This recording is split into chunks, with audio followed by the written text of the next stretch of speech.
Hello दोस्तों, स्वागत है आपका मेरे यूट्यूब चैनल में। तो कैसे हैं आप लोग? आई होप सब लोग बहुत अच्छे होंगे, स्वस्थ होंगे, मस्त होंगे और अपनी पढ़ाई को बहुत अच्छे तरीके से कर रहे होंगे। तो आप सभी को मेरी तरफ से नवरात्रि की बहुत बहुत शुभकामनाएं और माता रानी सबके जीवन में अच्छा दिन लाए और जल्दी से आप लोगों का भी सिलेक्शन हो जाए। जो लोग डेडिकेटेड होके अपनी पढ़ाई पे फोकस कर रहे हैं और बहुत मेहनत कर रहे हैं, उनकी मेहनत भी रंग लाए और जल्दी से आप लोगों का सिलेक्शन हो, पेपर हो और रिजल्ट आए। ठीक है। तो बहुत सारे लोगों का क्वेश्चन है, डाउट है कि मैम जब हम डीवी के लिए जाएंगे डॉक्यूमेंट वेरिफिकेशन के लिए, तो हमारे जॉब का जो पोस्ट प्रेफरेंस है वो क्या होना चाहिए? क्योंकि पोस्ट प्रेफरेंस बहुत ज़्यादा इंपॉर्टेंट होता है। क्योंकि पोस्ट प्रेफरेंस पे आप जो भरोगे, जैसे कि फर्स्ट नंबर पे आपने कोई ऐसी पोस्ट भर दी जो बहुत अच्छी पोस्ट नहीं है, तो हो सकता है आपको वही मिल जाए। तो फिर आप हमेशा फिर उसी डिपार्टमेंट में उसी पोस्ट पर रहेंगे। तो ये बहुत इंपॉर्टेंट है, जब भी आप डॉक्यूमेंट वेरिफिकेशन के लिए जाएँ तो पोस्ट प्रेफरेंस बहुत ध्यान से और नंबर वाइज अपना के लेके जाएँ और वहाँ बहुत ध्यान से फिल करें। क्योंकि वही पोस्ट उसी रैंक वाइज के अकॉर्डिंग, जैसे आपने 1 2 3 4 पे जो भी फिल कर रखा होगा, तो उसी अकॉर्डिंग फिर आपका सिलेक्शन होता है। ठीक है, मेरिट वाइज पे। तो अगर बात करें हम कि 5-6 डिपार्टमेंट हैं, जैसे कि पीडब्ल्यूडी। आप सबसे पहले क्या करेंगे, ये सबसे फर्स्ट नंबर पे पीडब्ल्यूडी भरेंगे, पब्लिक वर्क डिपार्टमेंट। ठीक है। अगर रैंक बहुत अच्छा हुआ तो आप लोगों को पीडब्ल्यूडी ज़रूर मिल जाएगा। क्योंकि जिसका रैंक बहुत अच्छा होता है उसको फर्स्ट चॉइस जो उसकी रहती है वो मिल जाती है। ठीक है। फर्स्ट चॉइस में जैसे कि अपना डिस्ट्रिक्ट छोड़ के टेस्टिंग के लिए आप दूसरा डिस्ट्रिक्ट, जो भी आपकी फर्स्ट चॉइस होगी वो मिल जाती है काउंसलिंग में। और आपकी जो पहली पोस्ट आपने फिल कर रखी है, पहला डिपार्टमेंट जो आपने फिल कर रखा है वो मिल जाता है। तो पहले आप पीडब्ल्यूडी भरें, उसके बाद आरईडी भरें, रूरल इंजीनियरिंग डिपार्टमेंट। ठीक है।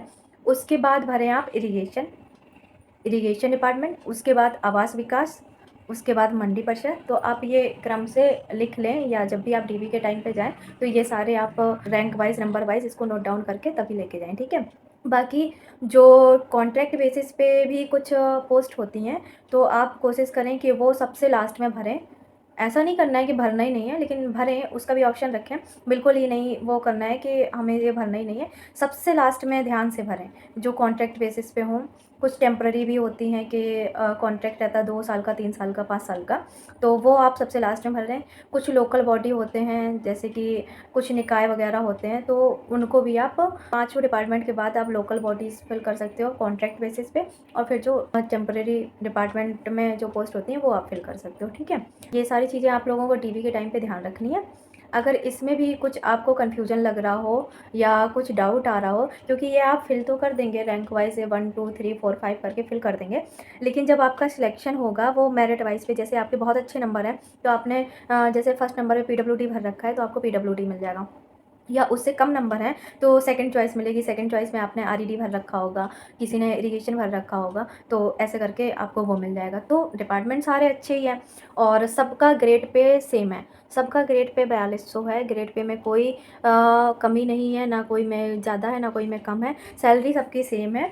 बस डिपार्टमेंट अच्छा होने से मतलब होता है कि बड़ी बड़ी परियोजनाएं कहाँ चल रही हैं, काम हमेशा कहाँ चलता रहता है, थोड़ा सा अंतर होता है। जैसे कि पीडब्ल्यूडी में बड़े बड़े प्रोजेक्ट आते हैं, जैसे रोड वगैरह के, रोड का कंस्ट्रक्शन हो रहा है, ये सारी चीज़ें हैं। और आरईडी में जैसे कि रूरल इंजीनियरिंग डिपार्टमेंट है, आरईएस भी लिखते हैं इसको, आरईएस और आरईडी एक ही है। ये भी अच्छा डिपार्टमेंट है, आप इसको भी चूज कर सकते हैं। एक एक जेई के अंडर में बहुत सारे एरियाज़ रहते हैं, क्योंकि यहाँ पे आरईडी में जेईस कम होते हैं, जैसे कि इरिगेशन में और पीडब्ल्यूडी में ठीक ठाक जेई है। लेकिन आरईडी में जितना मैंने सुना है, जो मेरे और जानने वाले कर रहे हैं, तो उनसे मैंने सुना है कि थोड़ा इसमें मतलब वर्क प्रेशर थोड़ा ज़्यादा रहता है, वर्क ज़्यादा रहता है, क्योंकि जैसे जेई कम रहेंगे तो वर्क ज़्यादा रहेगा।